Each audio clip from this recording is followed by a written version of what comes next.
Ikalimang patotoo.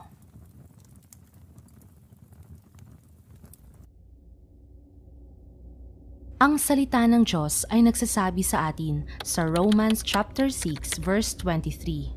Sapagkat kamatayan ang kabayaran ng kasalanan, ngunit ang walang bayad na kaloob ng Diyos ay buhay na walang hanggan sa pamamagitan ni Kristo Jesus na ating Panginoon. Nang kami bumaba doon, naramdaman ko ang sakit at karanasan ng pagiging patay. Labis akong natakot sa aking nakita. Napagtanto ko na napakaraming tao ang nandoon at lahat sila'y sumisigaw at umiiyak.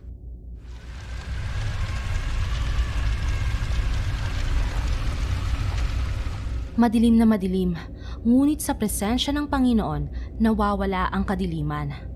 Nakita namin ang libu-libong kaluluwa. Lahat sila'y nagmamakaawa para sa tulong at habag. Sumisigaw sila sa Panginoon na ilabas sila doon.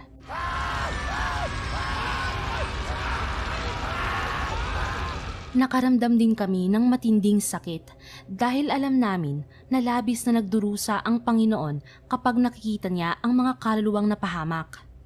Marami ang sumisigaw sa Panginoon na ilabas sila kahit 1 minuto lang, kahit 1 segundo lang. Tatanungin sila ng Panginoon, Bakit mo gustong lumabas? at sasagot sila, Dahil gusto kong maligtas. Gusto kong magsisi at maligtas. ngunit huli na ang lahat para sa kanila. Mahal kong mga kaibigan na nakikinig sa akin ngayon.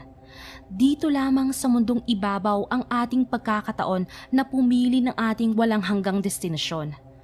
Maaari kang pumili ng walang hanggang lugar ng kaligtasan o walang hanggang lugar ng paghatol. Lumayo kami at tumungo sa mas malalim na lugar.